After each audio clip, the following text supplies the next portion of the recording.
First of all, let me thank Chair. You wouldn't know how I came to be standing here. In 2015, I met him at Victoria Falls. And after my presentation, he walked up to me and we had a chat. And he spoke about the first summit. That was the first summit that you held 3 years ago. And he was planning to invite me on a panel. We weren't able to make it. And this year again, he fought hard for me to come. And I'm glad that even after missing my flight the day before yesterday, he still walked on tickets and enabled me to be here today. So please, can we put a round of applause for Cher?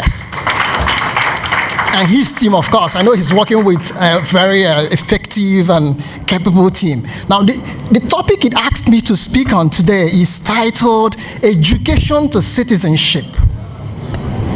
Who organizes public debate? How can it be cleansed? How can we make it pertinent?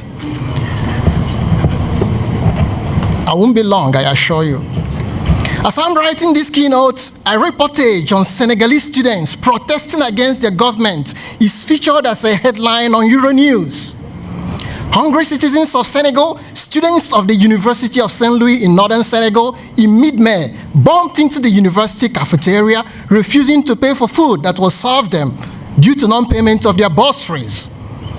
Panicky, the university rector called on the gendarmerie to secure the arena. But confronted by the students, the gendarmerie shot bullets at them, killing one of them. The death ignited a wave of protests across Senegal. The students calling for the resignation of the ministers of education, finance, and interior. Universities that would have become seedbeds of education to citizenship, I witnessed it, I assure you, became seedbeds of protests. Similar scenes of political unrest is not rare in Africa. We just listened to our colleagues from Chad and Togo, but you can also add Zuma with the Zuma Must Go protests in South Africa. You can as well mention Paul Biya's English-speaking Cameroon, where internet is also circumscribed. But you can as well add Yoweri Museveni's Uganda and Robert Mugabe's Zimbabwe. Now, I do mention him because it will take several years and even decades to overturn the legacy set by this man. In this keynote, I would like to speak about education to citizenship, how pertinent public debate is to this education, and how we can cleanse it. First of all, who organizes debate in Africa? I outline 3 organizers of debate: the ruling party and their faction and supporters and praise singers, but also the media as second organizer, and in the developed world as fourth power. And finally, the citizens, changing from passive to active. In other words, that's where all of us come in. And I will tell you how to do it so as to not only improve on the work that we're already doing, but also to prepare for future generations. I would like to focus on citizens as new organizers of public debate. The citizens themselves have moved from being passive to active. Look at what is happening on the scene. With the advent of the Arab Spring that used virtual platforms to overturn powers that had stayed for over 3 decades, youth-led movements were able to become, if you like, in the very first years, an account of interest groups that the civil society had come to emulate as a model of public debate.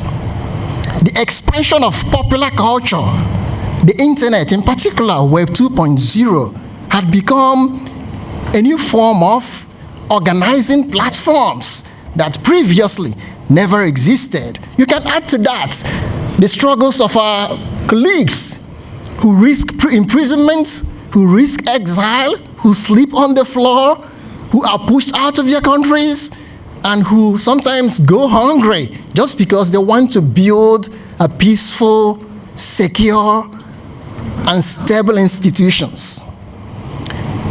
But the invitation is for us to move from interventionist, in other words, waiting until it goes wrong to intervene, to becoming leaders and organizers of assured and secure debates.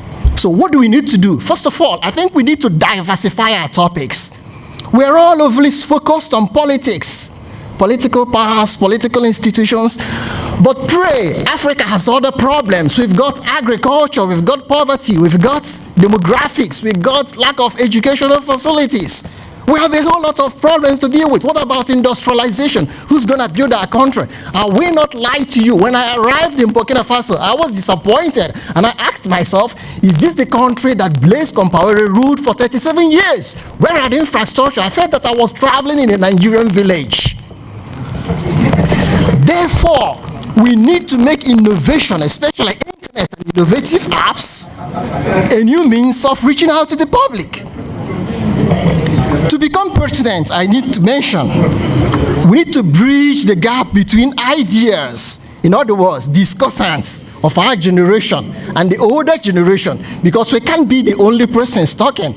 And if you talk too much, they might even ask you, but why are you the person speaking? But we have to make sure that there is no room for propaganda.